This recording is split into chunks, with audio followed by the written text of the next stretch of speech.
This is AI Buddy Landell, and you're about to listen to Booking the Territory, the unprofessional wrestling podcast. So stop working yourself into a shoot you numbnuts. This show is strictly for entertainment purposes only. Don't be a dumbass and get offended by anything on this show. And if you do get offended, that's a you problem. Before I throw it to the fellas for another banger of an episode, shout out to all the BTT patrons who keep this show going, including the largest Patreon contributors, Disrespectfully, Classy, Mark E. Blassie, Joe Ice, Good Old Justin, and the Token Smurfette and John Potts. Now, enjoy this Outlaw Mud Show podcast. Remember, if it don't snow, it don't go. And be blessed and be a blessing, pal. Hi, everybody. This is Jim Cornette, pro wrestling legend, and you're listening to the Booking the Territory Unprofessional Wrestling Podcast. This is the artist formerly known as Daryl Van Horn, James Mitchell, the Sinister Minister, and I'm here to let you know I would rather slam my cock in a car door than to miss the dulcet tones of Hard Body Harper, my illegitimate son, on Booking the Territory podcast. Woo, Messi, this is professional wrestler Jimmy Valiant, the Boogie Woogie Man. Tell my people and my brothers and sisters, don't you dare miss Booking the Territory. Oh, yeah. This is a one-man gang. You're listening to Booking the Territory Pro Wrestling Podcast.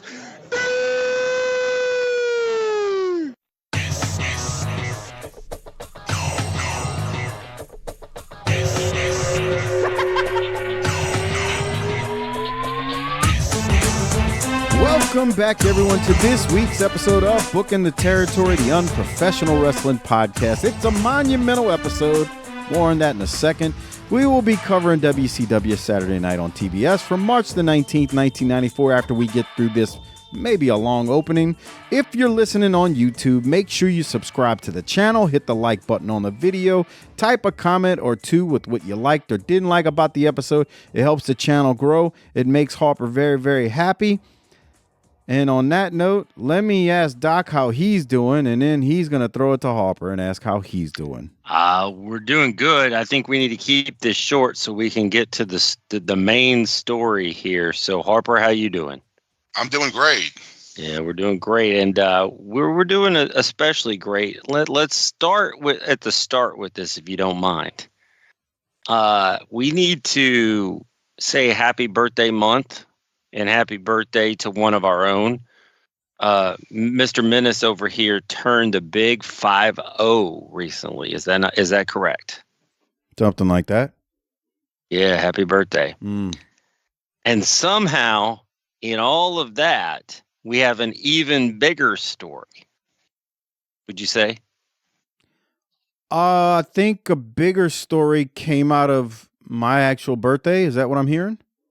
Yeah. Okay. Sure. So yes. Sasha had a surprise birthday party for you. Wasn't much of a surprise, but okay. Well, it was because it was the first time in the history of this show that all three of us were in the same room at the same time. Right. And that was surprising to you.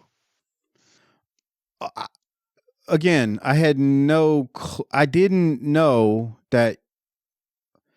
So I had a feeling, well, I know y'all were, I figured out y'all were probably told about this. Thanks to my cousin who ruined most of this thing. But I didn't know, I mean, that's not easy for Harper to get out here. I mean, even if you drive it, it's 7.5 hours or you're going to get on a flight, whichever one. So I know it's not easy. He works for a living. He's got to work on Friday, probably on Monday, so I just didn't know. I figured she told you in La Fonda. So I knew, unless soccer kept you away, which is a valid excuse or reason. But I didn't know that y'all both, there was no way of me knowing that part. Which y'all did keep it from me. Y'all didn't tell me ahead of time. Which is kind of, I kind of hate that actually, because what time did you get in Friday, Harper? 6, maybe 7. Yeah, something see, like that. so I had high school football Thursday, which means Friday night. I watched Tulane, so we could have watched it too. We could have watched Tulane together. Like I would have told you to come over Friday night to watch Tulane, because you were right down the street at what hotel? La Quinta. There you go. He was literally right down the street from me for 12 hours before he came over here.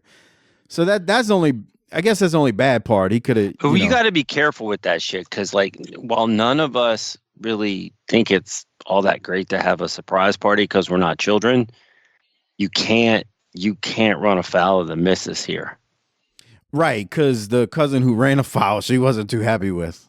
Right. She was like, what the fuck? Yeah, yeah.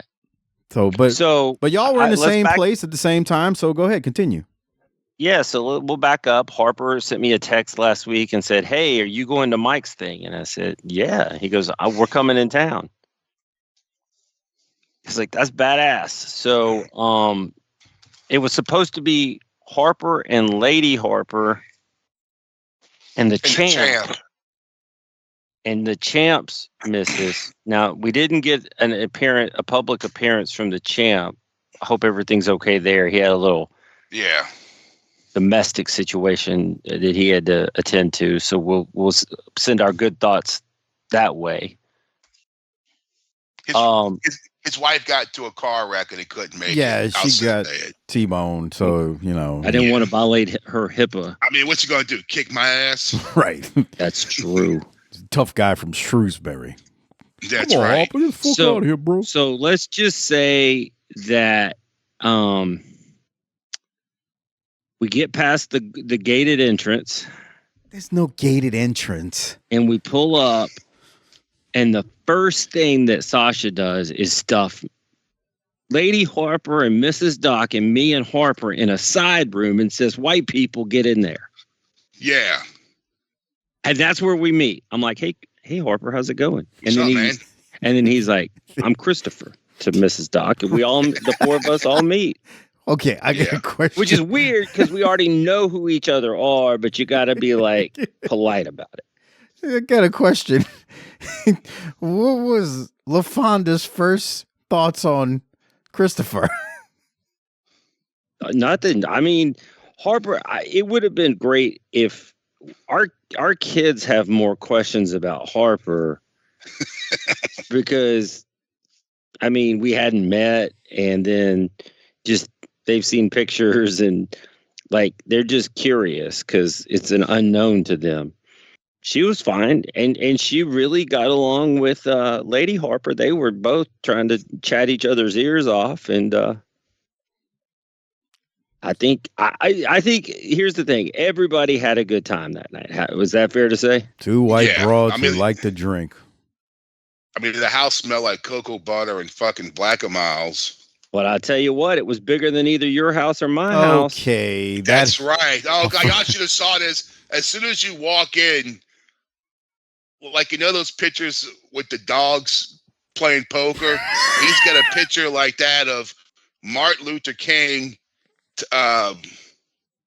Obama, and fucking Black Jesus playing cards. It's great. I was like, wow. I think we know where the patron money's going these days. I know, right? Just making it up as you go. His ceilings were 50 feet high. Couldn't see up there. They were so. They had bird nests up there. Right. Jesus Christ. Man. Y'all should have saw this shit. Okay. It was certainly something. Now, again, Sasha went all out. She got you. There was a spread, too. Yeah. What kind of food did you eat, Harper? Pork rinds.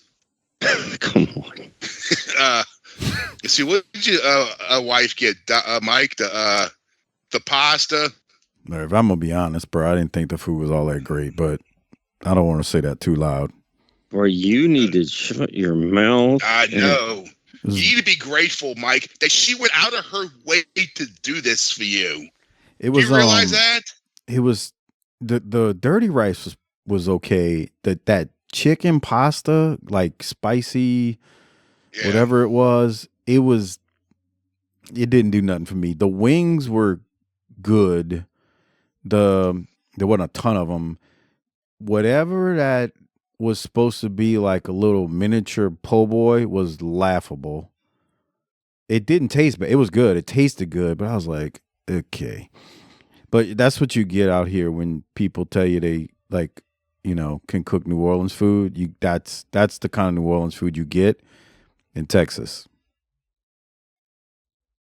Okay, so if you're done, I'm not complaining, critiquing the menu, but I'm just saying. It sounds like you're complaining, Mike, that your wife spent a pretty penny and went out of her way to make this day special for you, and it's the thanks she gets. Wow. Okay. Great. Proceed. So, Never again. Never again. Never Again. Hope you enjoyed it. Sounds just she also, like how they would sound when they get mad. Yes. Now, she also had a problem with us having the LSU Alabama game on, but we got her taken care of on that. I mean, look, it ain't just me. Like there's a game on. Most people would want to watch the game while they're drinking and eating. I mean, even Mrs. Doc wouldn't fight on that. Right. I mean, that didn't seem like too harsh of a request. See, she wanted to play New Orleans music the whole night. And I'm like, we can do that as soon as this game go off. Right. Which is what we did. Anyway. Right. Okay. I had been getting over some strepy throat, so as you all heard last week. So I'm on antibiotics still, so I didn't bring beer. It's a great party trick, by the way. But Harper generously let me have 3 of his beers. So I just want to say thanks to Harper for being generous with his domestic brews. You're welcome. What kind of I'm going to put your business out here, Harper. What kind of cigarettes were you smoking the other night? Lucky Strikes. Lucky Strikes. Lady Harper's rolling with the American spirits. I like those. Yeah, well, fuck. That's our problem, not his. That's right. So somebody in our orbit got to witness all this that is not one of the 3 of us. No, I didn't think you were going to bring this up. Why? Well, because then you're going to have people questioning him. He can be questioned. Look, I feel vindicated in the way I look. We showed up at that party, and Harper and I caused no problems. We said please and thank you. Now Harper did stay till 3:00 in the morning, but that's a different story. I wish you'd have stayed till 3. I wish I would have too, but we had soccer the next morning. So poor you. So we left at 10:45. Poor you. I know, and Mrs. Doc she knows she has to get tough because then I'm like, why are we leaving? Poor you. Blame it on the wife. Uh-huh. Well, I needed to get out of that neighborhood before it got too dark. Oh, here it comes. I knew I was waiting for that part. I mean, your house was gunshots, Doc, later on. We sure did. Your house was nice. Your house was nice, but I kind of felt like I was in the 9th Ward. Okay. Lower 9th Ward. You need to make up your mind. First, you come in, act like you walk into a palace in a beautiful neighborhood. Now you're talking about how you had to get out of here. So that goes to show you what's really happening here. But whatever. Continue. Okay, so we had a listener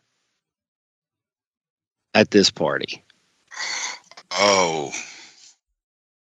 Okay. Mikey from DFW was there. Yes. I mean, I think he can tell my story better than me. I didn't heel out on him. I sat next to him. I asked him a bunch of questions about his life, tried to get to know the man. Said it was a pleasure to meet him at the end. And he said, no, the pleasure was all mine. And then we had a fight about whose pleasure it was. But other than that, I mean, we sat and watched football together. We fellowshiped together. We drank beers and Hennessy. We'll get to that in a minute. I just, it wasn't a huge deal, but it was a whole lot of fun. Harper and I ended up getting you the same gift without, really talking about it. You and 5 other people. Yeah. 6 other people. I got more bottles of Hennessy in this house right now than I've ever had in my entire life.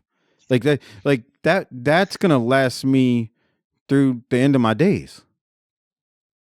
Well, there you go. Because unlike what's popular opinion, like a lot of people think, oh God, this guy just sits there every single day. No.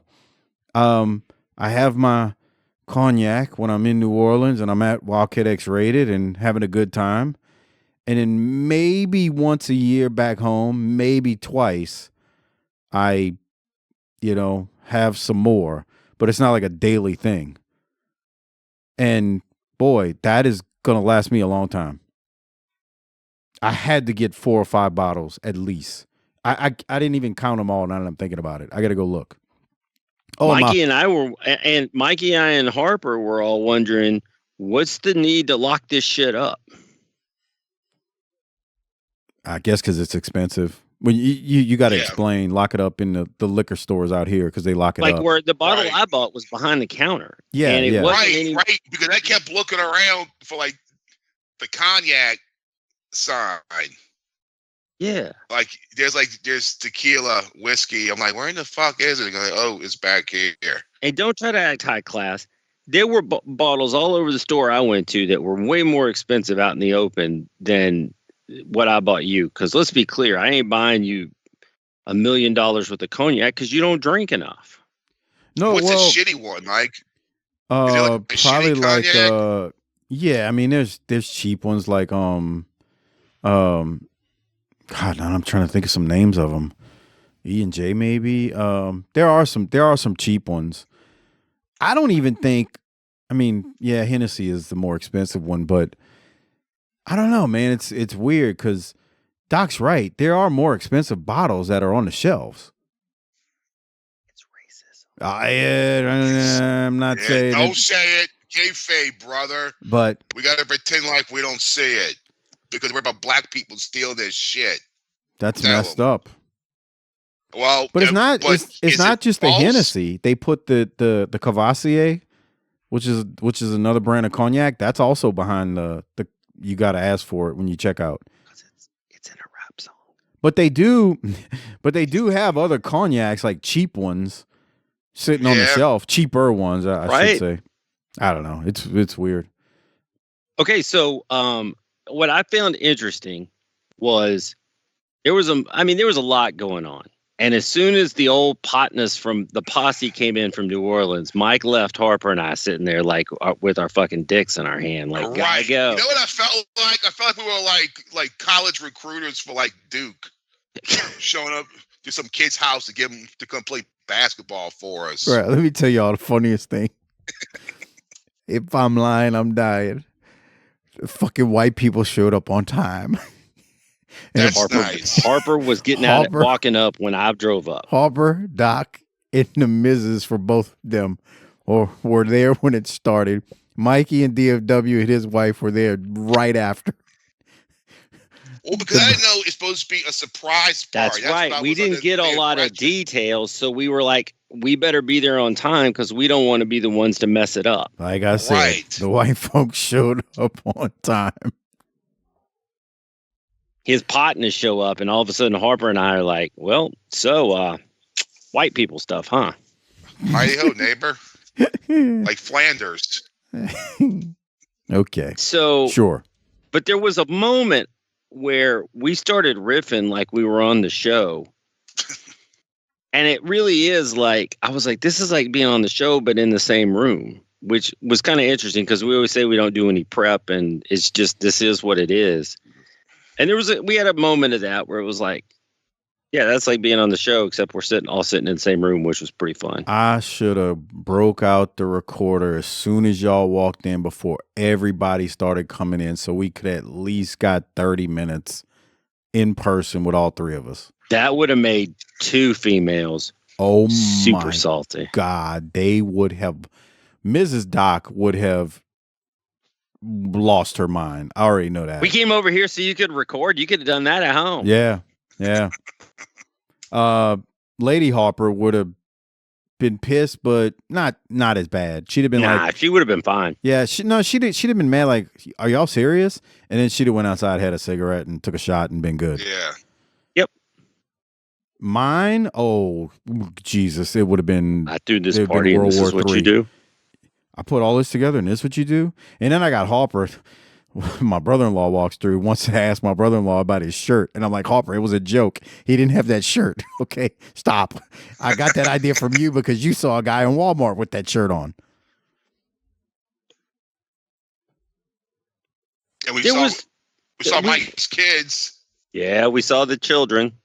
Yeah. Okay. That daughter looks surly at life, bro. She looks like she does not want to talk to anybody. Bro, she smiles only when you're giving her money or buying her something. Really? I mean, she's a teenage, she's a female 17-year-old of the human species. What do you expect? I mean, they're not much different when they get older, if you think about it. Mm-hmm. Like, you know, listen to what he just said. That daughter, she don't look like she smiles. Oh, I'm sorry, because Lady Harper and LaFonda smile a lot too. I'm staying out of this. I bet you are. We got to meet brother-in-law. We got to meet mother-in-law, son. Okay. Did your kids still make music, Mike? Yeah, but not as much because you know when you working for the man 40 hours a week, man, there's not as much available time, right? Yeah. But he still does. Yeah, but the 40-hour week job, you know, kind of puts a kibosh on a little bit of that. Boy, I tell him about it. Yeah, man, you know how it goes. So yeah, not as much disposable time these days. Yeah. And then we had some partners from way back home. So do you want to? I met them all, but there was a bunch of them. So I might need some help here. I mean, I don't know. I know you were talking to one of them.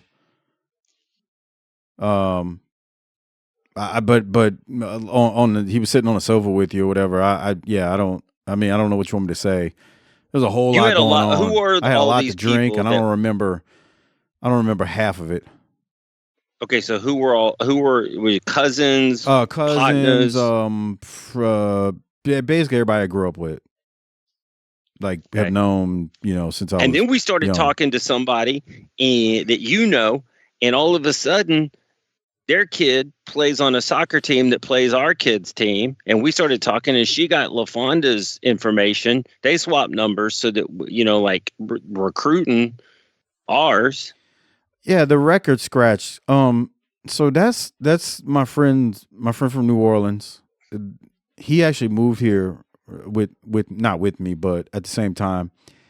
And I'm drinking and watching LSU and conversing, and I'm look over and you and her are having this long discussion, and I hear about the goalie from the team, and I'm like, how the piss do you two know each other? Because they were having a conversation, Harper, like they knew each other. And I was like, I look up and I just like in my drunken state, because, you know, you only turn 50 once, YOLO, bro. I was like, y'all know each other? What is happening here? And then I got the story of, well, we've played against their team. And see, I know their kids play, so I don't know all the details, but I do know their kids play. Anyway, yeah, that was very odd that when that was happening. I just had this confused look on my face, like, wow.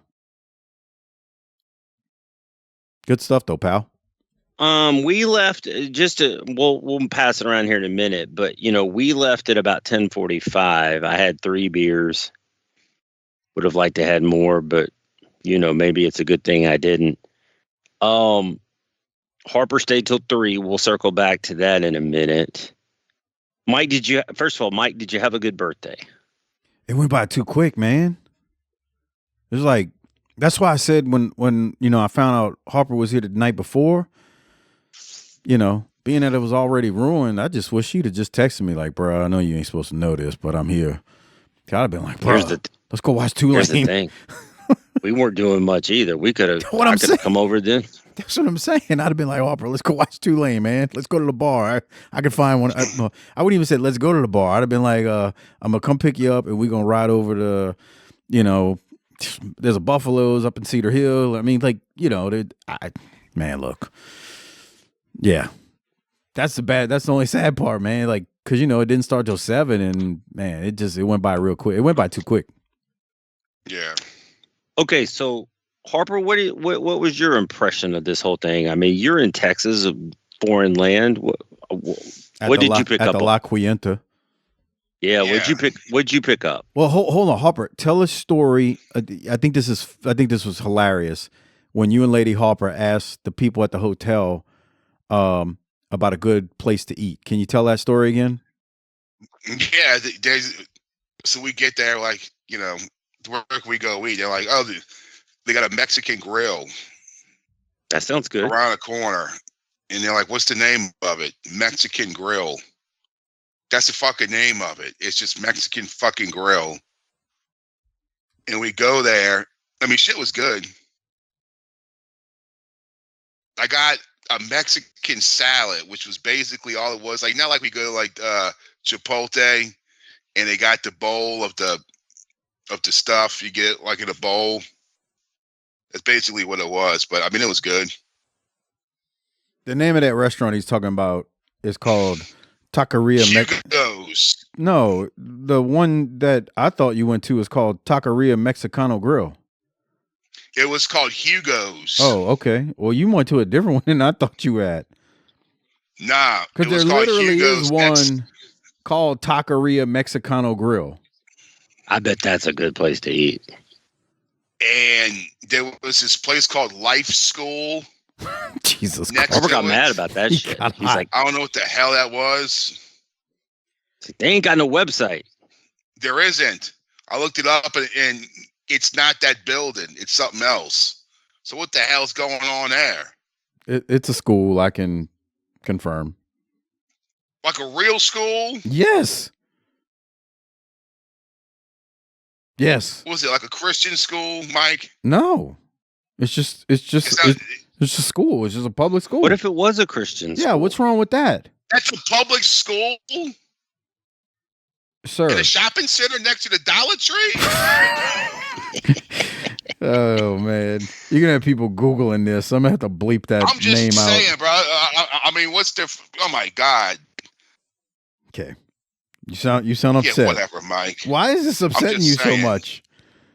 Because that school just screamed like David Koresh. Jesus. I don't know. I'm just saying. Okay, but back to the school. So the Mexican restaurant was really good. Yes. Okay, that's great. I'm glad you had some good, Texas Mexican And then we food. went to that big flea market. Oh, okay. Yeah. You did tell us about that. There's one big flea market around here. You were disappointed. Yeah, I mean, bro, how you get away with selling parrots and shit, bro? It's a good question. I can't answer it's that only for you. illegal if somebody tells. Yeah.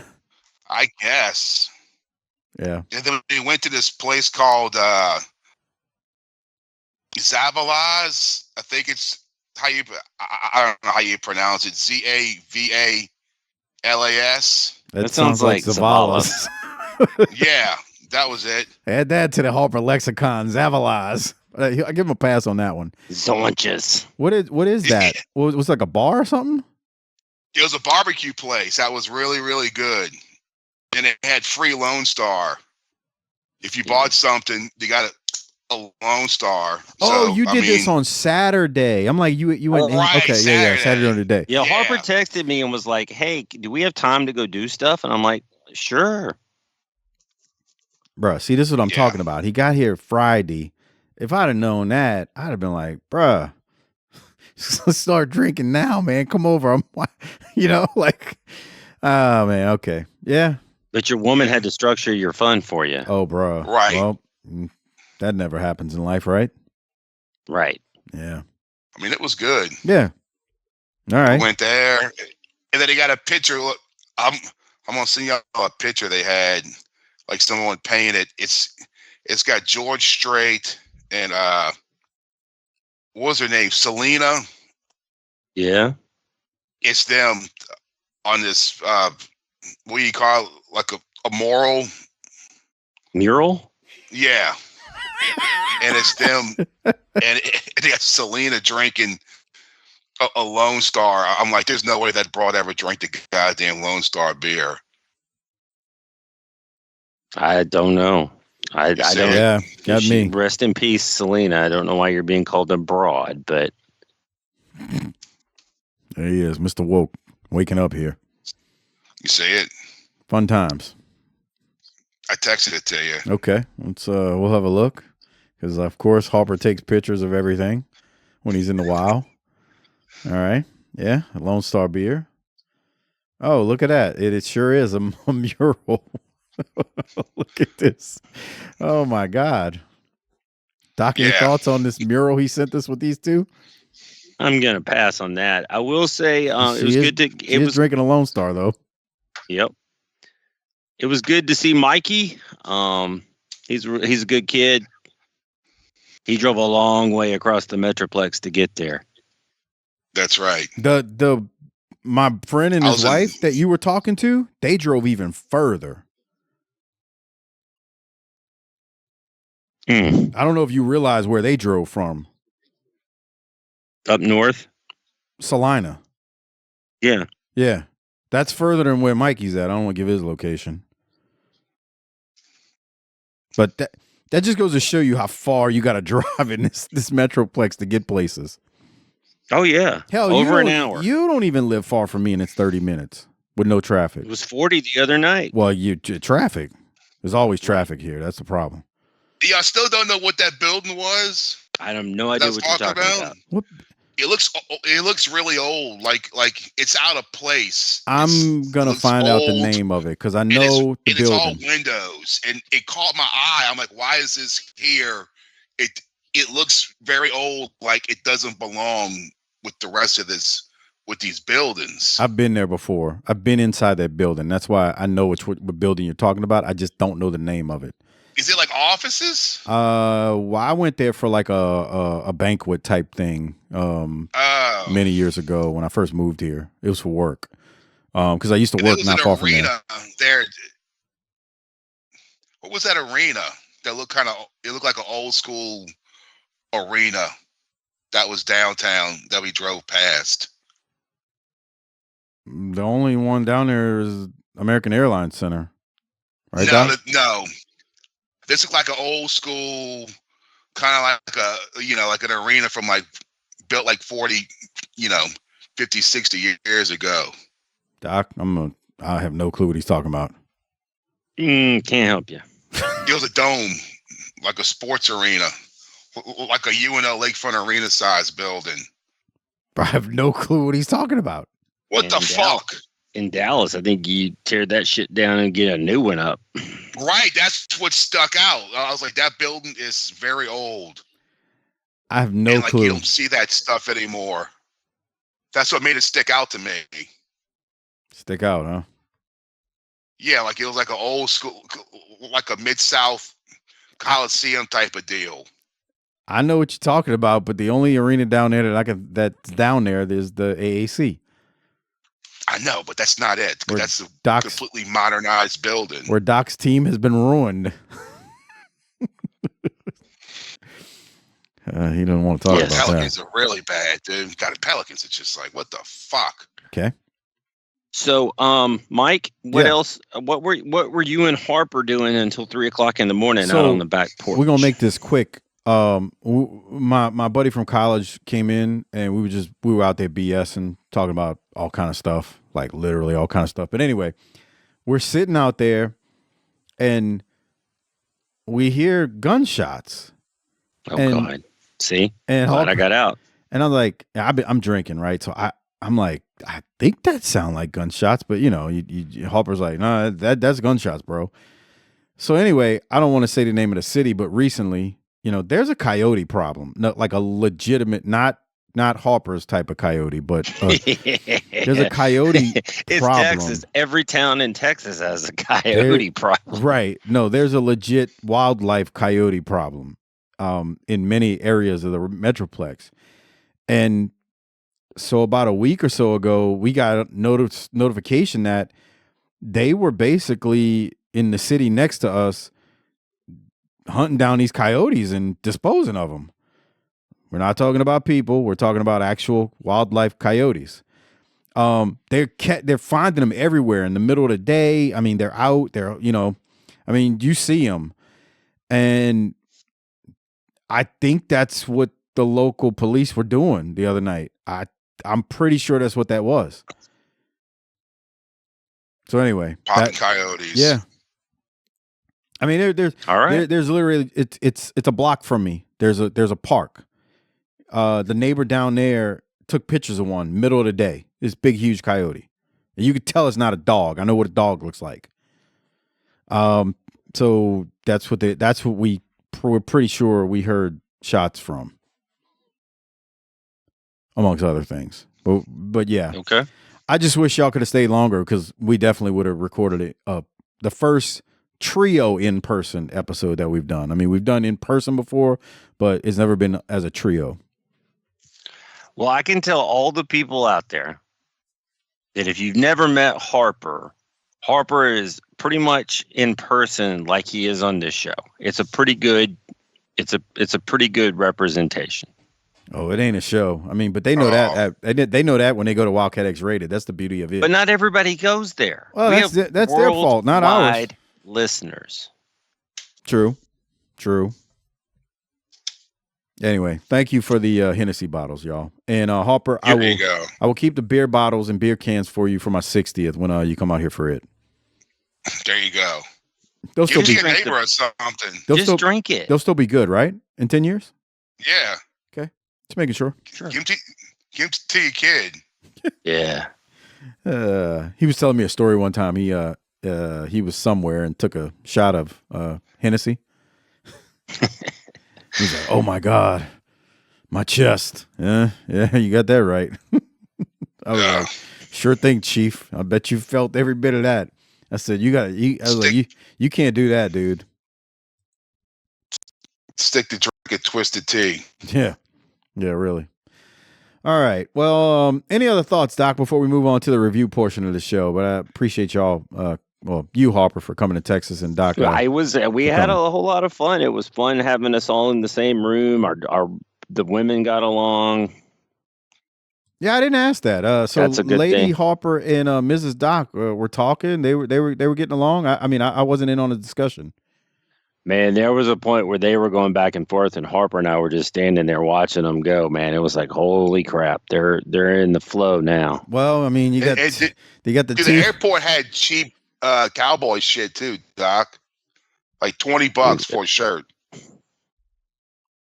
No thanks. Yeah, no thanks. All right. So they got along great. The ladies, great. You know, the two white AOCs. I'm sure that was great. They didn't get to talk to Sasha as much because she was doing like all the wife stuff.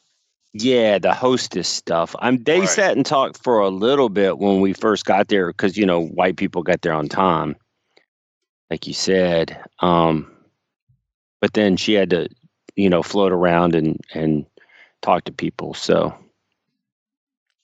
But one of my partners, he shows up.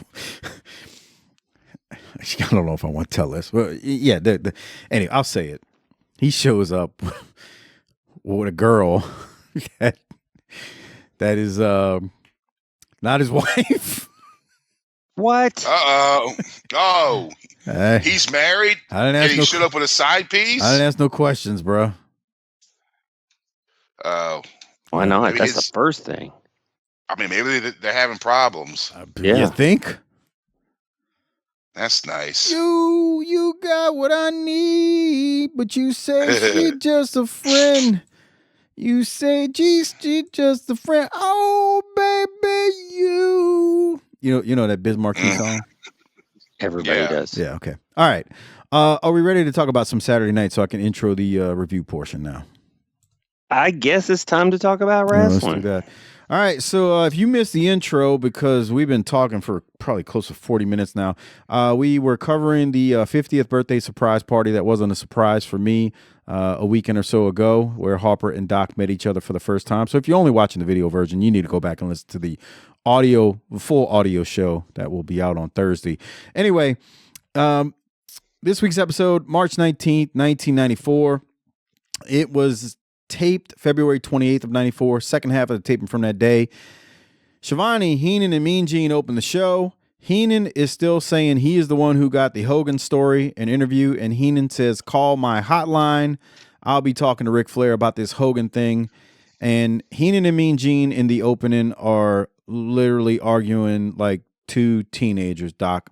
But let's go to you to see if you got anything from the opening. Heenan is on it. Dude, he's the greatest, bro. He's the greatest. I used a term here that the kids use these days. I was like, he's eating here. He's eating here. Like, he's cooking. Serious question. I think we've talked about this before, but you and the three of us have had a million conversations over the years, so I don't remember. He's got to be like the greatest all-around person of all time in wrestling. From manager to commentary to wrestler. Is there anybody that was better? Like he's like, what do they call it in baseball, Harper? 5-tool player? Yeah.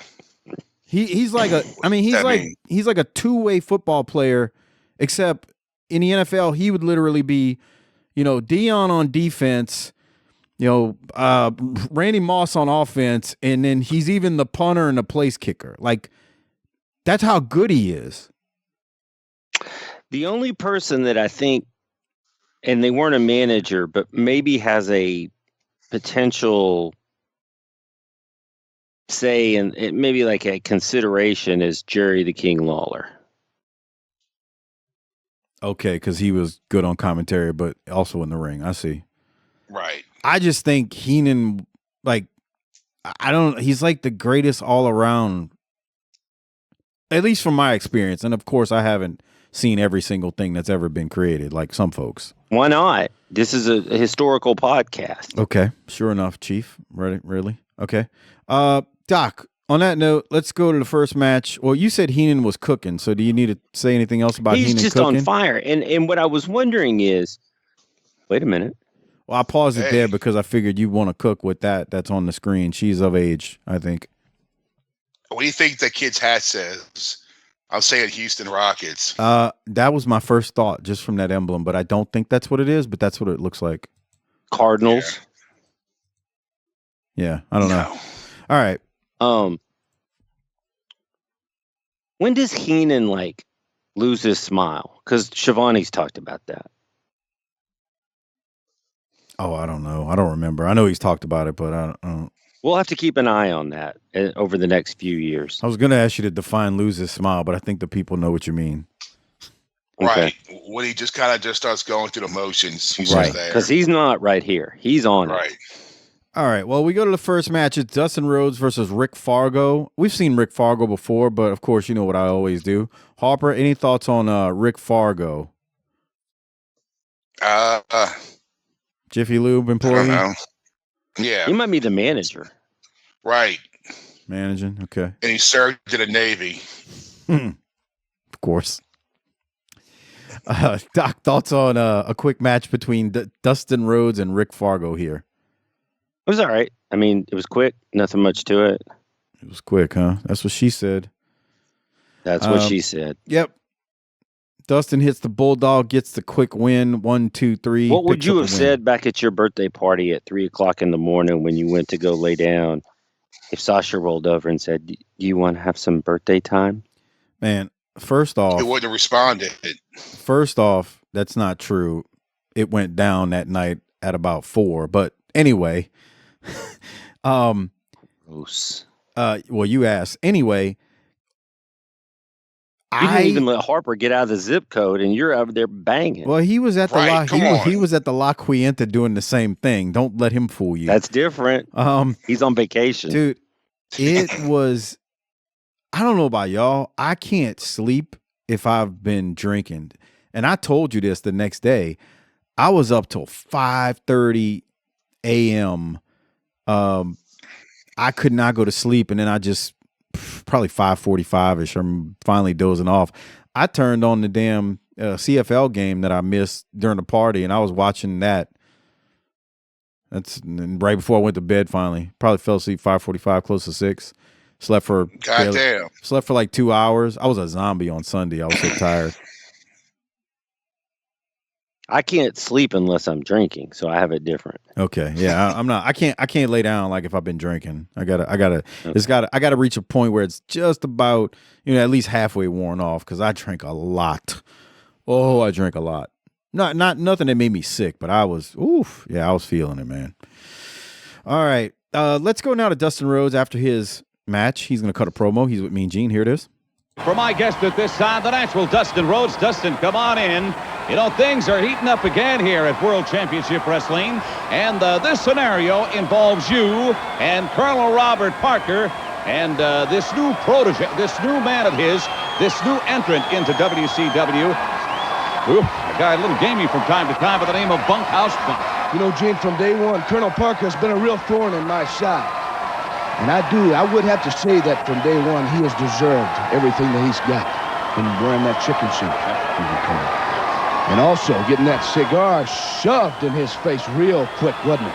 Well, Colonel Parker, let me tell you something. And that good-for-nothing bunkhouse buck that you brought in to take out the natural Dustin Rhodes, it is not going to happen, because where do you think I was raised? I was raised on the ranch in Austin, Texas. I was raised around the bunkhouse, each and every day branding cattle all my life. I know what it's about to be tough. I know what it's about to get my hands dirty. And you, the big boy from Tennessee, Buckstore, Tennessee, is going to come in here and take me out. Ow! I got some news for you. I'm not a hard man to find. You want a piece of me, you come and get it, right, Gene? I've got to believe that's the way it's going to come down. I thank you, the natural Dustin Rhodes. There's the challenge, Colonel Robert Parker, Bunkhouse Buck. I'm going to be talking to you later here on Saturday night. Fans, when we come back, you're going to be seeing ravishing Rick Rude. All right, Doc, thoughts on Dustin Rhodes right there? I feel like the audio, the piped-in audio is bleeding over the actual talent interviews. Yes. It's obvious. Now, part of it is because this is a VCR recording, so the audio is already not as clean because you got that in the background, but it's amplified, so I know what you mean. Okay. Yeah. I like the fact that he's like, hey, you bunkhouse, but I grew up on the ranch, so whatever, bro. Harper, any thoughts?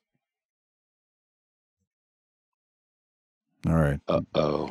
Did we lose him or did he go pee? Which one is it? He might be getting another Rolling Rock. I'm here. Okay. I was just making sure you were good with what Dustin said.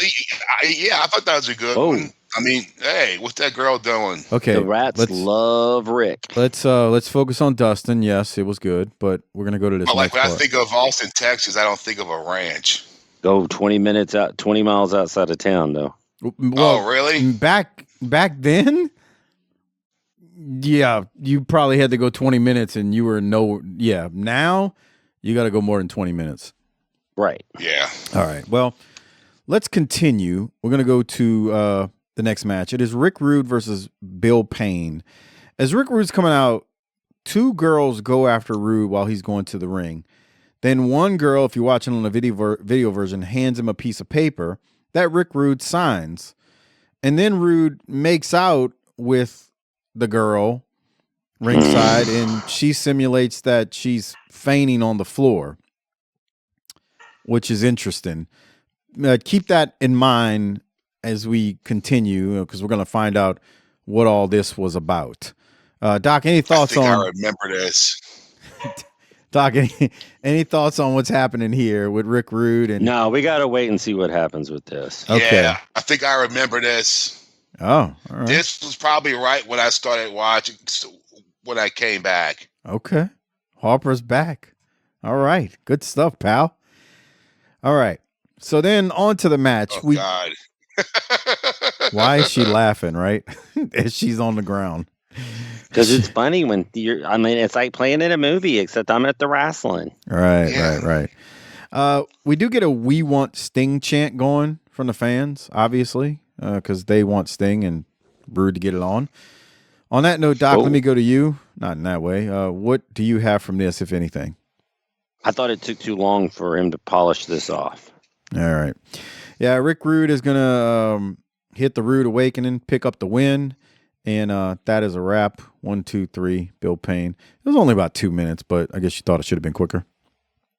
Yeah, I like that old Magnum TA style. Boy, he'd win in like 12 seconds. Yeah, it was something back then with old Magnum. They didn't take long. All right, well, let's find out what this whole deal was with Rude kissing the woman, maybe signing something for her. After Rude wins, we're gonna go to Mean Gene and Rick Rude. They are in front of the WCW Saturday Night graphic. Here it is. W International as the world champion. It seems to be the contention of these fans here and millions watching around the world that Sting should be challenging you for the title. I told you before, Okerlund, the undisputed world champion is ready to... Hey, you find your own girl, Sting. That's my girl. What's he doing? Wait a second. Sting, come on over. The couple of lovely ladies. Come on. Sting, what's going on here? Well, Ray, hey, you better listen to this. You better listen close. This is me. Oh, listen to this. This is more important, okay? You blew it. I told you I got another ace in the hole. You ever heard of carbon copies right here? You signed one. This one. This is the original, and this is the contract. You signed it. By the way, you left your phone number on here, too, so I may be calling to harass you. Yeah, you can check it out. What? This ain't legal, Okerlund. You know better. This ain't worth the paper it was written on. This Sting. Hey, this ain't gonna pass. That ain't. Oh, well, wait a minute. That's your signature. That's my signature. Is that your telephone number? I didn't sign a contract. Don't you ask me about my phone. This ain't legal, Okerlund. This isn't legal. This isn't. I don't care. Shut up. No. Well, you better check with your attorneys. I don't know, maybe Sting pulled a fast one on ravishing Rick Rude. Sting wants a shot at that title, and stay tuned. We're going to be back with more Saturday Night here on TBS. Doc, your thoughts on Sting tricking Rick Rude to sign his name on a contract for a match? And what went down here? Anything? If he's the franchise and the icon, why does he need to trick somebody to get a title match? Yeah. You got to ask the bookers that. I got nothing to do with that portion of it. You think I thought he was serving our papers. Yeah. So you think this is kind of lazy how they did this? Yeah, I mean, shouldn't he be dodging him and Bockwinkel gets involved and he does some things? Like, this feels like we jumped a bunch of steps for something that was lazy and stupid. Well, I kind of see what you're saying, but it's Rick Rude. We know he's a ladies' man, and I feel like they played on his weakness for the ladies. So, like, well, that one girl, I'm afraid of her age. So, with the Sting shirt on, I'd does like to look young. We might need to cut her open and count the rings. Okay. Wow, come on. That's even worse than Jesus. Like a tree. Right. What's wrong with like you? A tree. That's real nice. Right. Grow up. I'm okay with it because it's like they played on his weakness. I mean, I see your side, but I'm also like, nah, it's all right. Well, if that's the case, Sting could have come out with some pills and said, "Hey, I'll trade these for a match." Oh, that's real classy. Right, for real. Okay, Harper, what are your thoughts? Do you like how they did this, or you wish they did it differently? I think they should have. They should have had him dodging him and dodging him and dodging him, and this is how he got him to sign it. Right. Okay, that's what I said. Right. No, I think they went to the nuclear. No, they went to the nuclear option. Okay. They didn't exhaust it. Like they didn't exhaust every option first. Right. All right. They didn't tell the story, bro. No, right, bro. Right. Bro, they didn't tell a story here, bro. Lazy booking, bro. Just like how y'all's fucking role model says it. Lazy booking. Oh, that's good. How would Dman describe Cornette's thought process of how he critiques AEW, Harper. I mean, don't get me wrong, I see they got problems, but bro, I mean, you gotta be an asshole about it. Doc, any follow-ups? What would Darren have said about our Mike's party the other night? But that's good that Mike turned 50. That's a good thing, He's got a good family there. He's got his wife and his 2 kids there. Good for him. Got a nice house here. And then you assholes show up and ruin it. Yeah. And then you assholes show up and the property value goes down. Okay. All right. Well, let's continue. I mean, don't get me wrong. They could plant a tree in the fucking backyard or something. I mean, what is this, like a mini fucking football field? The fuck? Okay. Oh, all right. I mean, goddamn. I mean, plant some fucking flowers back here, something. Okay. Sure thing, Darren. I'll consider. Yeah, whatever. Well, right. But what I didn't know about your backyard is how, like, it's like higher up than the person behind you. So when it rains, all that water goes right to their backyard. Shut up. Oh, God, dude. My dad had a war with the neighbor over shit like that. It kept building it up higher and higher and higher and higher. Awesome. And right when I saw that, I was like, oh, okay. I've seen this before with my dad. Motherfucker floods out my backyard! He's got a lot of, they got a lot of like, they've paved a lot of back there because they got like that pergola or whatever. And they've got all that's paved.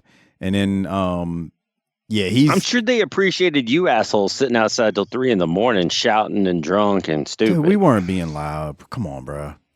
All right, well, we'll continue. I don't even know where we left off. Darren talking about planting flowers and whatever. Yeah. We go from that to Spring Stampede Control Center because that's the next pay-per-view we got coming up. It'll only be available at within about another month or so. tinyurl.com/PatreonBTT. Not only can you get that pay-per-view, you can get all the ones we've done dating back to 1985 and the Clash of the Champions through 26 of them now. tinyurl.com/PatreonBTT. Anyway, we get a couple of promos from the Nasty Boys, then Cactus Jack. We're a month away from it. Like I said, Mean Gene goes over the card so far, which will feature Flair versus Steamboat, Austin versus Muda, Cactus and Max Payne versus the Nasty Boys in an Anything Goes match. I really can't wait for that one. It was there was some good meat and potatoes promos in there. Doc, do you have anything from it? This pay-per-view does not excite me as of yet. Tripping. You are tripping. Max Payne and Cactus Jack and the Nasty Boys will change your mind completely on the whole show. And just because I said that, you're going to be a contrarian and say, this was dumb when we're reviewing it, because that's what you do. You like to play heel. But it was good stuff. Yes, that's what you do. Mm-hmm. All right, we'll continue. We go to commercial, come back. It's Arn Anderson versus Shanghai Pierce. Bobby Heenan is outraged by how Sting got a couple of, as he said, bimbos to trick Rude into signing a contract to face Sting. Bobby Heenan said, Sting gets these bimbos to sign the contract. It's trickery. It's foolery. Bobby Heenan's so great, Doc. Any thoughts on this one, along with Bobby Heenan's commentary? 2 years in and we can't spell Shanghai right. No. I didn't even notice. How was it spelled? Changi. No, that's how it's. That's how, dude. I swear to God, they spelled it 2 different ways. They spelled it that way. That's not right. And with an AI as well. They've never spelled it with an AI. Okay. They need AI to spell it right, but they've never spelled it with an AI. All right. I'm not arguing with you. I mean, you shouldn't, because you will lose. You're a contrarian. It is what it is. But whatever. And once again, we can't spell Arn Anderson when he first returned. So why are we surprised? Right. They got it right here, but for 2 weeks it was Arnie Anderson. So whatever. Whatever. Any thoughts from the match? I'm glad that this was a clean win for Arn, and it got me thinking. Mm-hmm. You think? We can see the end of Arn from here, can't we? I mean, you act like it's tomorrow. No, I mean it's sooner rather than later, though. Well, sure, but I mean, it's not like it's happening 6 months from now. No, I mean, we get to Nitro, and I mean, we got 18 months before Nitro, and so yeah, I mean, it's not like it's happening a week from now. Okay, bro, look at the ball spot. That shit is tremendous. Look at Arn when he turns around. I had this note. Look at the thinning in the back of the head right there. Harper, you see that? All right, I'm back. I had to go pee. Okay, I understand. I got to pee too. What I miss? No, we were talking about Arn Anderson defeating Shanghai Pierce, and Doc saying we can see the end of Arn coming soon. I was like, nah, it's not that. It's he's got some time left. But then we got into as he pinned Shanghai Pierce, he hits the spine buster. 1, 2, 3. Look at the back of Arn's head. Look at that ball spot. That is glorious. Oh yeah, glorious. Looks like a dad. Yep. All right. Well, let's continue. Doc, don't you love this next segment? We are going to go to highlights of the interview with Hulk Hogan on the set of Thunder in Paradise. Any thoughts? This is bullshit. Is it? Hey, Harper, I don't know if you realized that you weren't here last week when we first saw this. I don't think they show it in this clip, but the bar on Thunder in Paradise, do you remember what the name of it was? No. The Scuttle. Club Lavilas? The Scuttlebutt. Scuttlebutts? Yeah. Oh. That made me think of the old strip club in Slidell. Right. Which I think you and I have talked about before. Isn't that now closed? Yeah. It's just a vacant building now. Oh, is it? Okay. Oh, what are you doing? Yeah. Vacuuming over there? Lady Harper vacuuming? What the hell's all that noise? Yeah, fuck, y'all can hear that? I mean, I was just curious. I mean, it ain't bothering me. Yeah. And the people would rather have you with a vacuum running than not have you. So, yeah, we're good. Anyway, That's Doc, nice. Any thoughts on the highlights? I'm surprised y'all don't fucking hear me farting, bro, because I rip sometimes. Oh, God bless your heart, man. I wish we would hear him. That would be great. Great addition to the show. Ain't nothing wrong with farting, dude. I love farting. There we go. I do, bro. I love farting in the bed. Brace for impact. Fucking fanning it. Yeah, and fucking fanning it. Like, stop. Dude. She's a lucky lady, Harper. I wish we would have had this discussion on Saturday.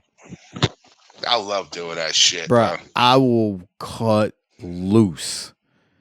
And oh, yeah. And then I love getting yelled at and getting this look. And I'm like, hey, this is natural. Yeah. It is completely. Do you like it when she does it? I don't give a damn. No. No what? If it's a real good one, I do the Heisman Trophy pose. And burn. Doc, any thoughts? I'm gonna stay quiet. Okay. Let's hear what Rick thinks about ladies tooting. All right, here is Ric Flair. He's this is coming off the highlights of the interview with Hulk Hogan on Thunder in Paradise from last week. My guest at this time, and I can hardly wait this week to get him out here, the WCW heavyweight champ, the nature boy Ric Flair. In light of those very interesting comments last week by the immortal Hulk Hogan, I just had to hear what you were going to say this week, Ric Flair. Well, Gene, as I said to you last week, I'm flattered that Hulk Hogan has a renewed interest, not only in the greatest sport in the world, professional wrestling, but obviously a renewed interest in being number one. That's why my name comes up repeatedly. However, as you know, last week, Steamboat won a big match over the U.S. champion, Steve Austin. So Steamboat got the title shot in Chicago.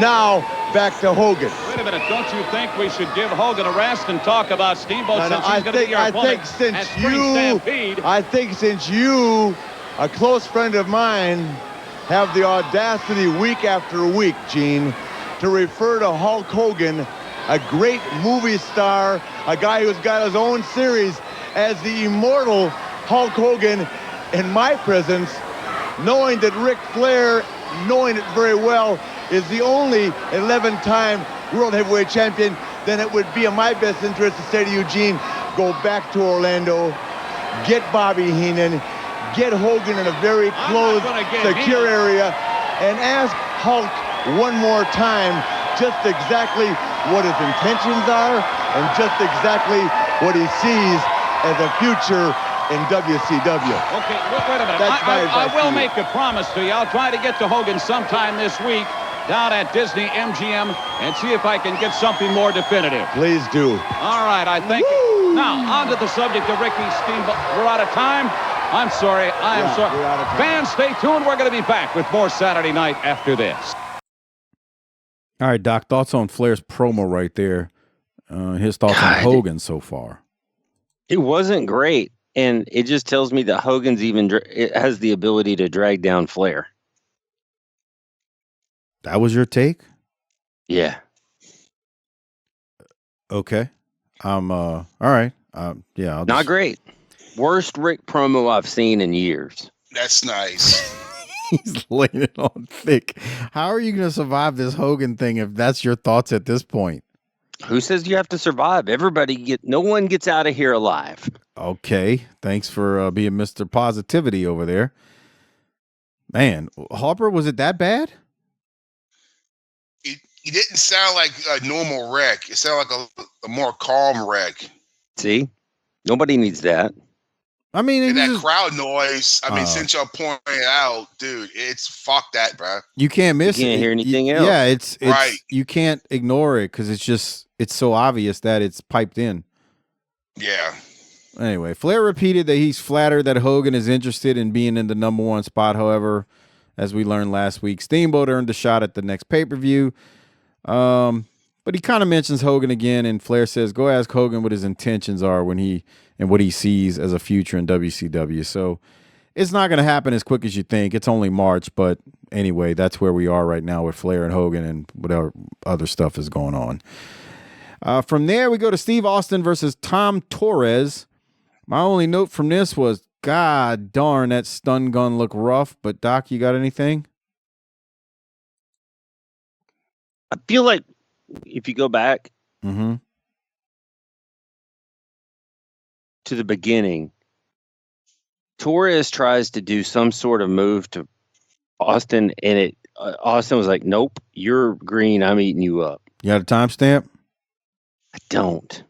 Well, that's Buller also called Torres a dog, which was a little uncomfortable. Okay, I mean, that coat's so big. It could have been worse.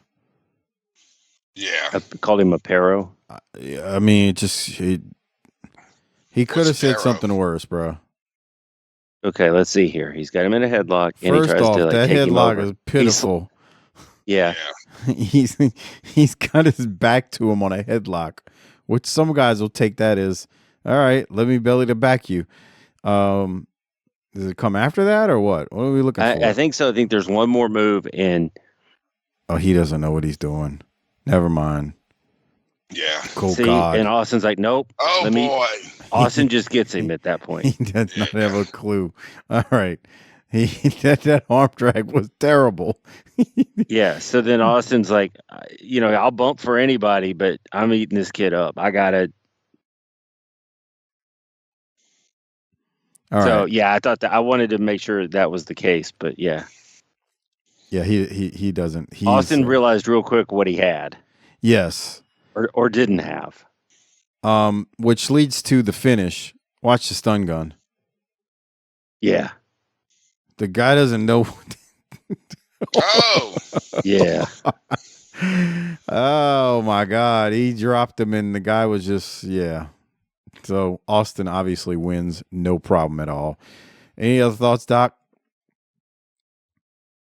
Oof. No, that was interesting because Austin kind of changed his approach. As soon as he realized what was happening. Yeah. All right. Well, we continue. Ricky Steamboat then is going to battle Paul Roma. These guys have a pretty lengthy competitive match, Doc. Your thoughts?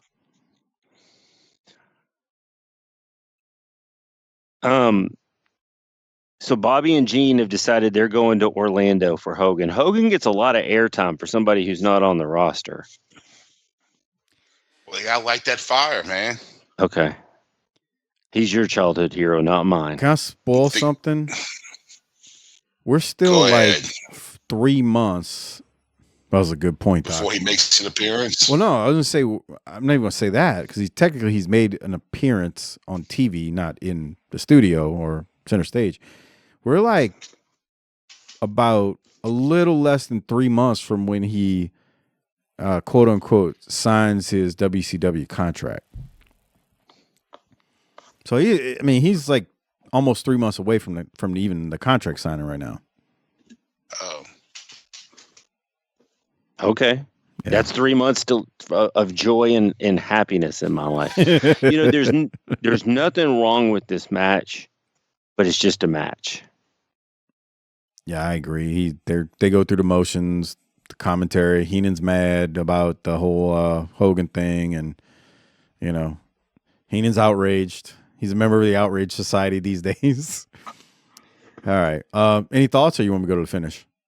Yeah, you can go to the finish. This is 2 hours, which means it's too long, and they are cramming it, if I counted right, like 24 segments into this show. Oh, there was... I can't keep up with it all. Well, first off, we would never complain about 2 hours back then. We're older now, so it's a little bit more of a chore to get through 2 hours than it was back in the day. But there's kind of not a lot happening so far. Yeah. So, yeah, it's kind of the other side of it. Anyway, so Roma goes to suplex Steamboat back into the ring because they're on the apron, and Steamboat lands on Roma and hooks the leg, and he wins. And that was how this one pretty much wrapped up, and that was it. From there, Doc, you're going to go to Ricky Steamboat. He's cutting a promo. He's got something to say, but Ric Flair joins the interview, and this is pertinent to what's going on with those two. So here it is.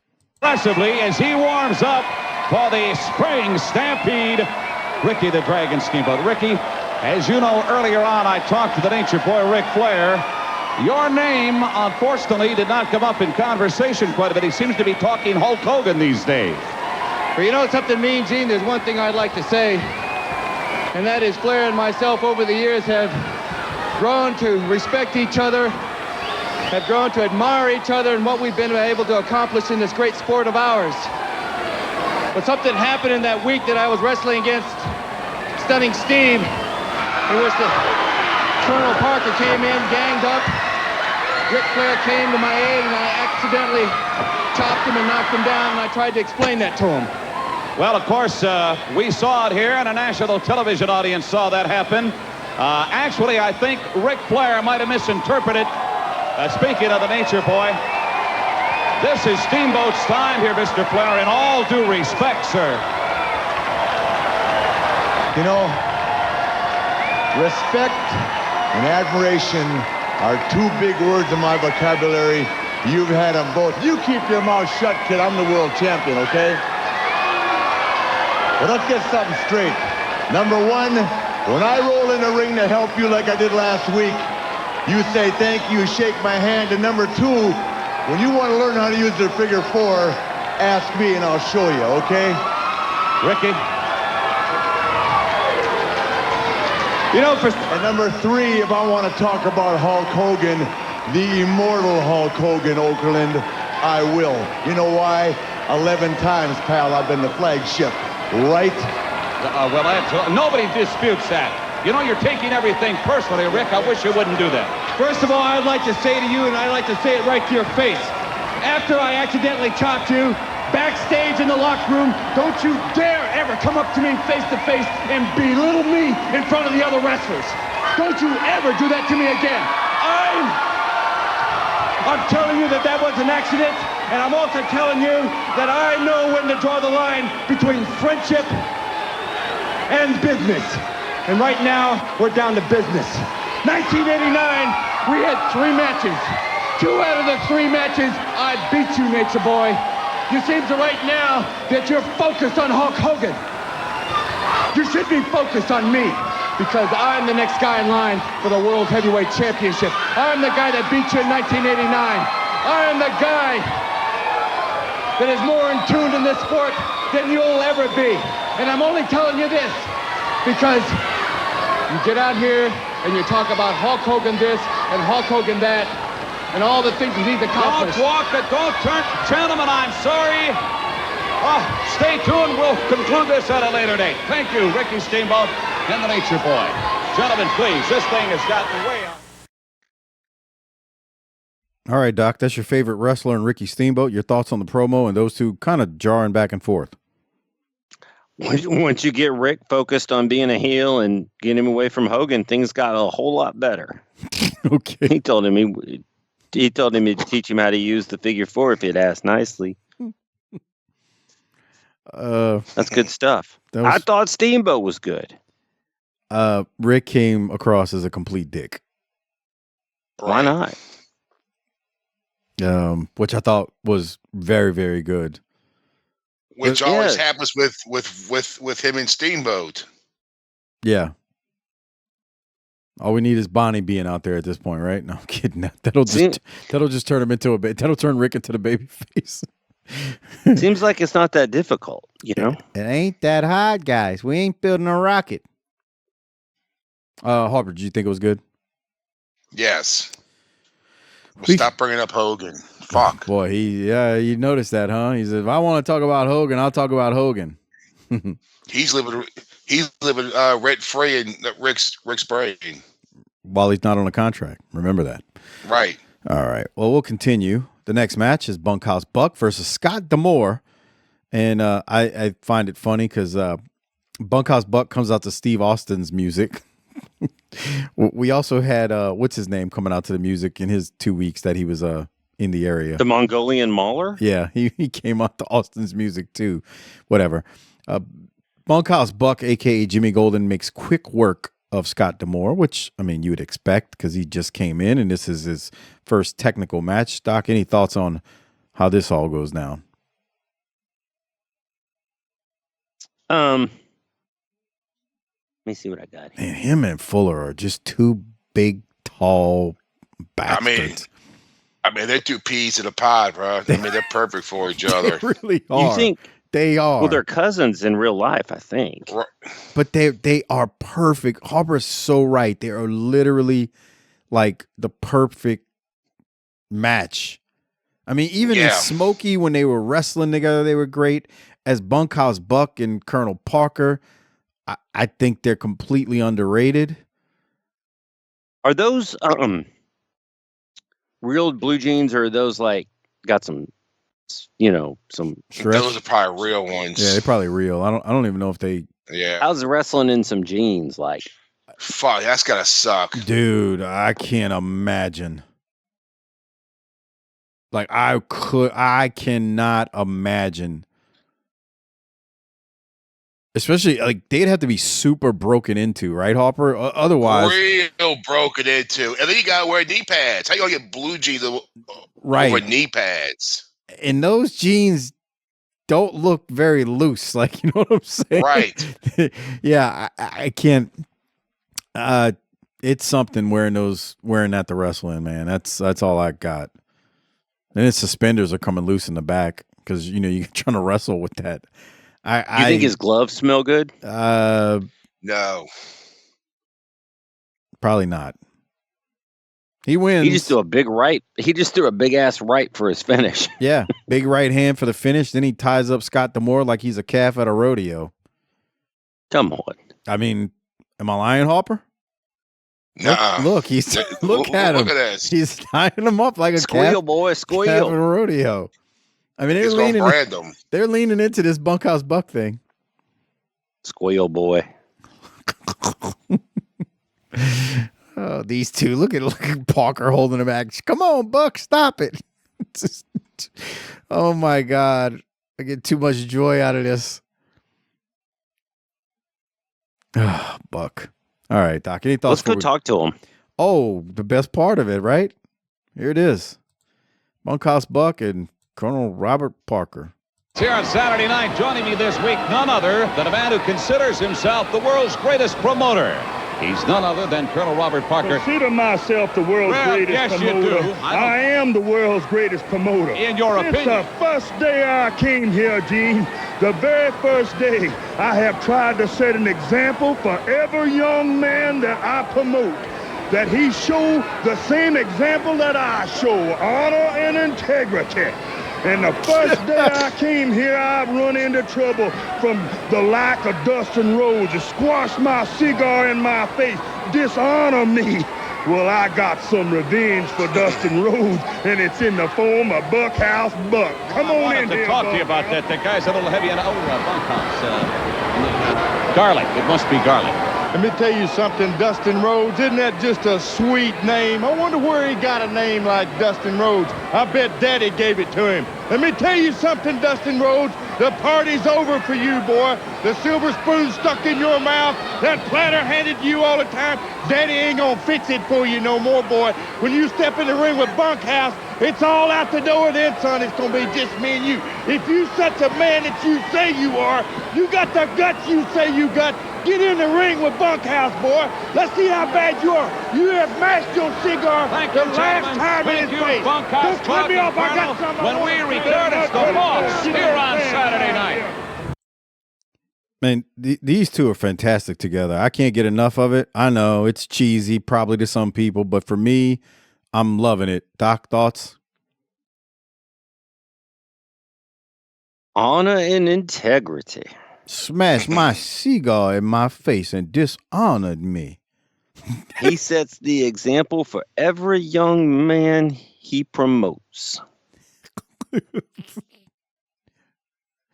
I mean, just look at how ridiculous these two look without even the audio. Look at that. They're out there working lighter than they've ever worked, making more money than they've ever made, and are prouder of themselves than they've ever been. Look at Colonel Parker standing right there. That goes to show you the shit-eating grin he's got. Like dude, they're living the dream. Look at them. I know that Bunkhouse hair gets a lot more greasier. Yeah. These two are great, man. I could listen to Colonel Parker read a phone book. He's so good. All right. For real. All right. Well, we'll continue. It's just, look, I get it. Some people don't like it. Whatever. These two are phenomenal, and I love it. Just think, here they are in Smoky winding down their careers, and they end up here. Huh. Let's go now to the Boss, a.k.a. Boss Man versus Bob Cook. Quick match, Doc. Any thoughts? As your dogs bark. Bob Cook was throwing bombs at the beginning. He fired up. Bob Cook's great, and we've talked about that a million times. Wrong guy won. Wow. Harper, any thoughts on that? Come on. That's the Boss. So it's Boss Man. That's Sasha Banks. You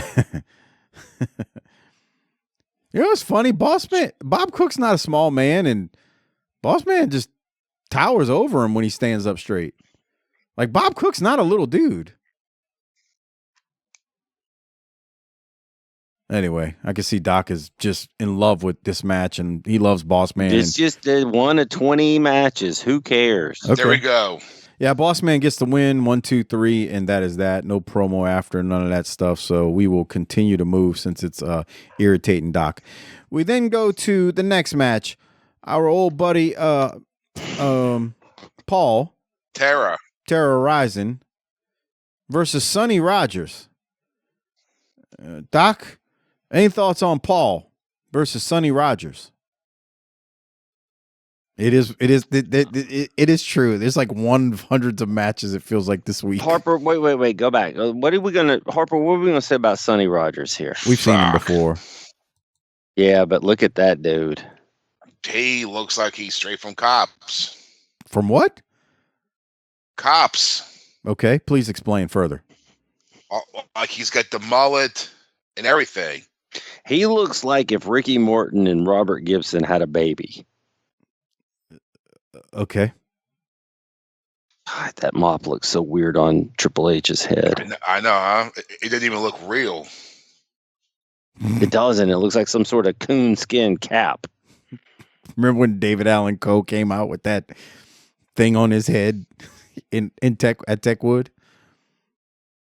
And Harper's like, man, it's like he's got a cape on his head. He also had some bad songs that Harper sang that night. Yeah. What? Sing them. You sing them. I don't remember. I remember them.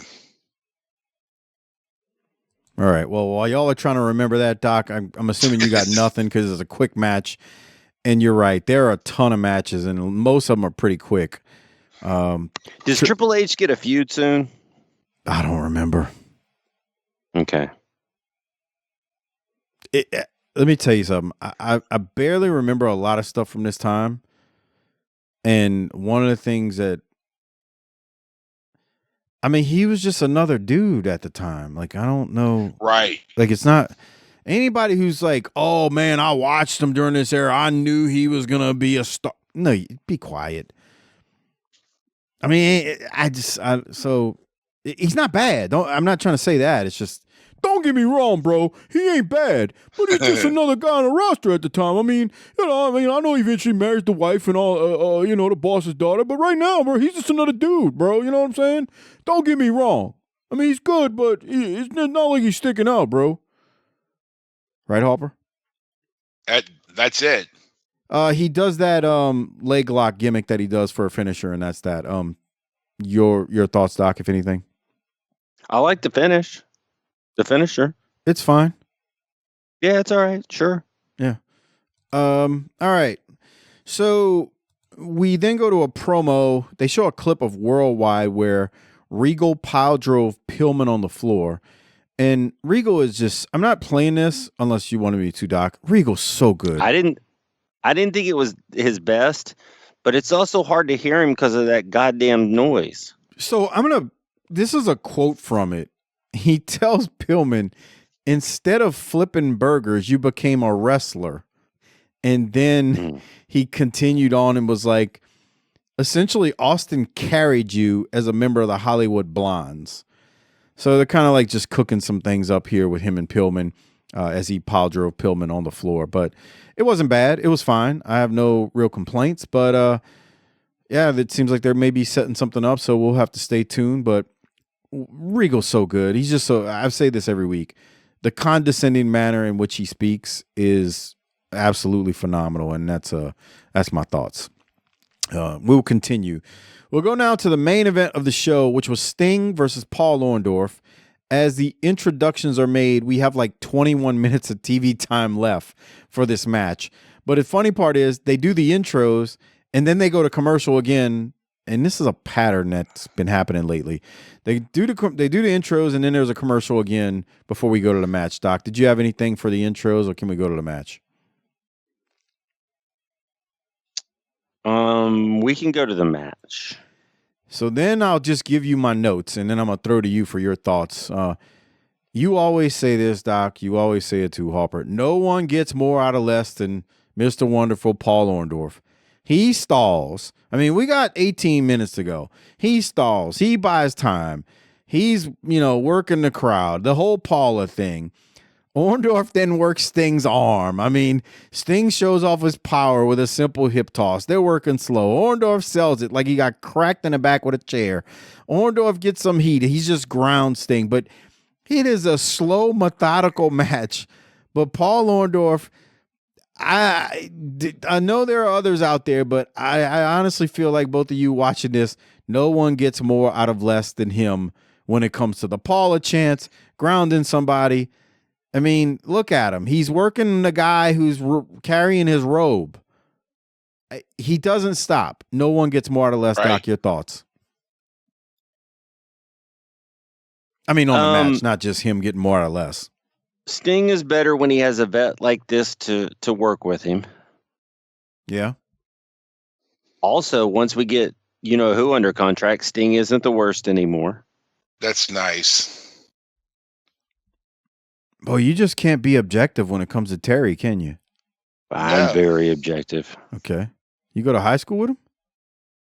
I never used his name. You did. Wow. Balea. Gotcha. Callaway. Bro, Harper, you know what the best gimmick ever? Callaway. Whoa.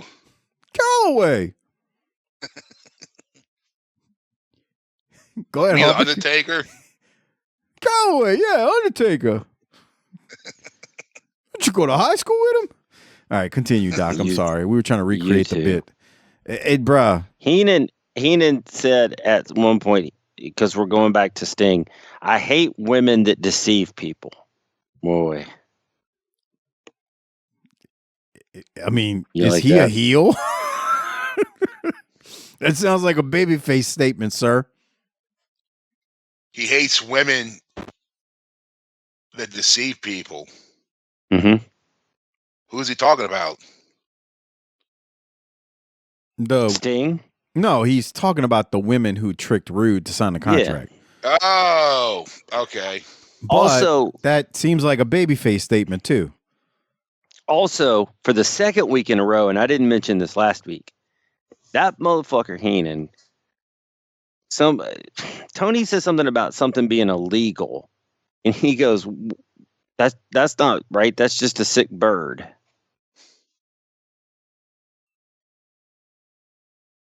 I don't get it. It's an ill gull. A gull is like a seagull. Oh, okay.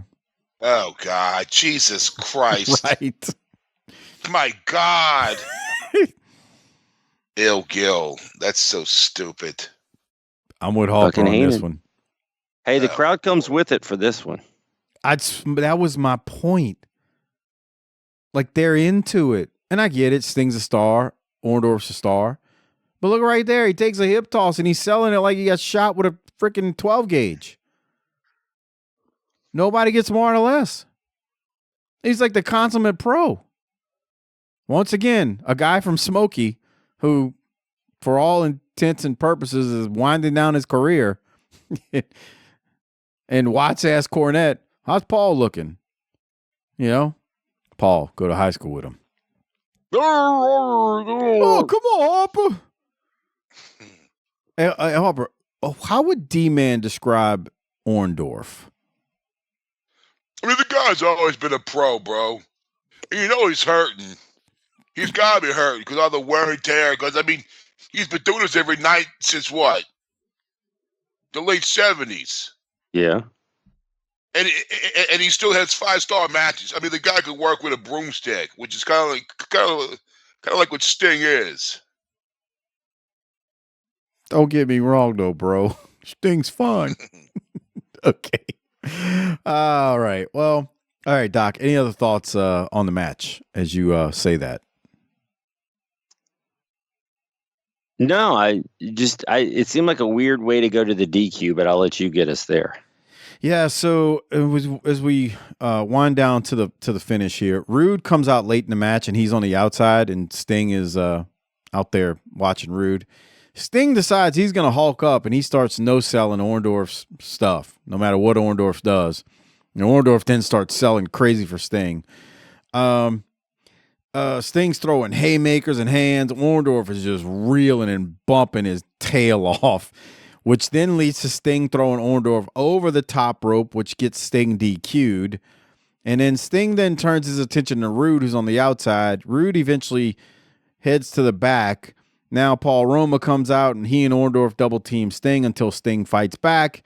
And we go to commercial with Sting laying it into Orndorff and Roma.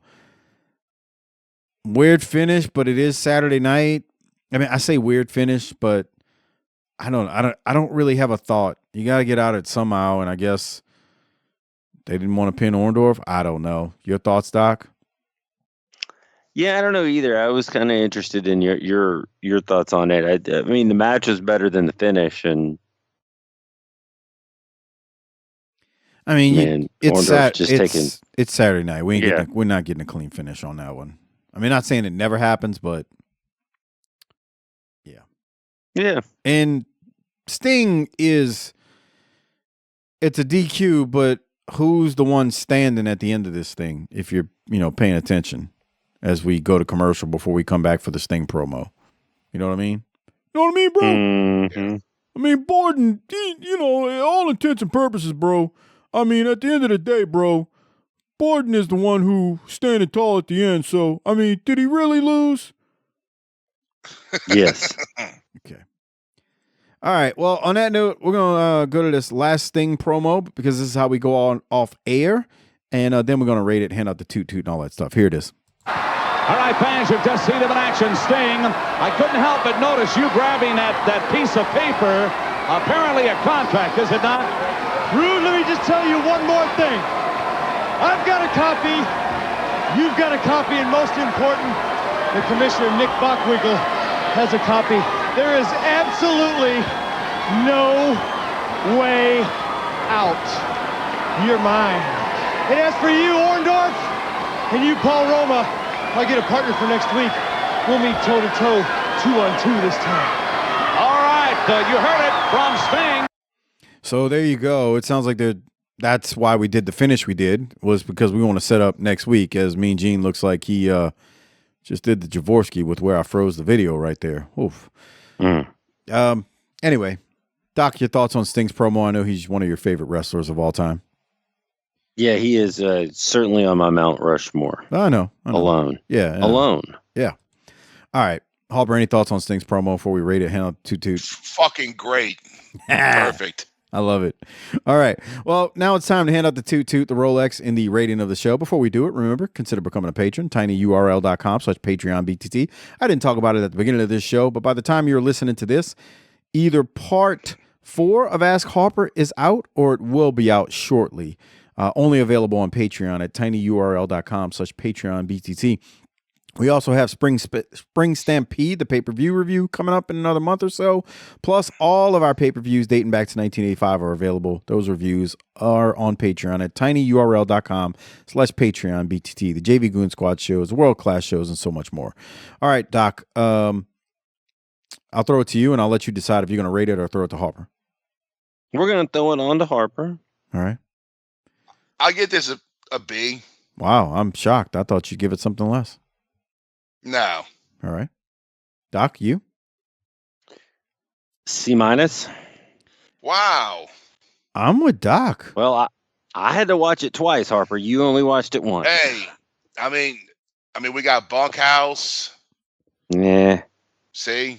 Didn't need to win the TV title or something for this. You had Sting and Paul Orndorff. I'm gonna go see. Yeah. You had Arn. Yeah, I'm giving it a C, man. I don't know, dude. It just felt like it was really long. It was missing something. Well, yeah, it was really long. It was really long, huh? Yeah. Grow up. No, the episode took forever. I'm gonna give it a C. I can't go C- because you did say something there, Harper, that I thought was true. We got Bunkhouse Buck. We got Colonel Parker.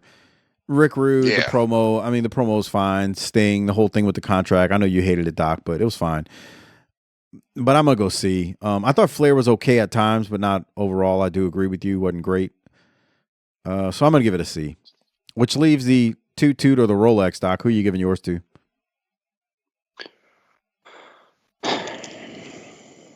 Man, I struggle with this one.